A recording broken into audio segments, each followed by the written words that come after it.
தேவாரத்தில் உள்ள செட்டிக்குளம் கம்மாய் பாராசூட் கல்ப விருட்சா அறக்கட்டளை மூலம் சீரமைக்கப்பட்டதற்கு செட்டிக்குளம் கம்மாய் சங்க விவசாயிகள் சங்கம் சார்பில் பாராட்டு விழா நடைபெற்றது. தேனி மாவட்டம் உத்தமபாளையம் தாலுகா தேவாரத்தில் உள்ள ஊர் பொதுக்குளம் செட்டிக்குளம் கம்மாய் பாராசூட் கல்ப விருட்சா அறக்கட்டளை மூலம் சீரமைக்கப்பட்டதற்கு செட்டிக்குளம் கம்மாய் சங்க விவசாயிகள் சங்கம் சார்பில் பாராட்டு விழா நடைபெற்றது. முன்னதாக ரிப்பன் வெட்டி குத்துவிளக்கு ஏற்றி வைத்து தொடங்கி வைத்தனர்.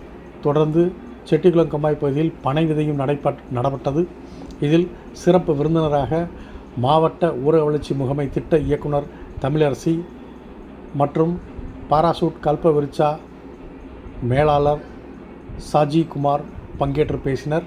செட்டிக்குளம் கம்மாய் நூற்றாண்டு பழமை வாய்ந்த கம்மாயாகும். இப்பகுதி மக்களின் நிலத்தடி நீர்மட்டத்தை உயர்த்துவதற்காகவும் அவர்களது விவசாயத்திற்காகவும் பயன்பட்டு வருகிறது.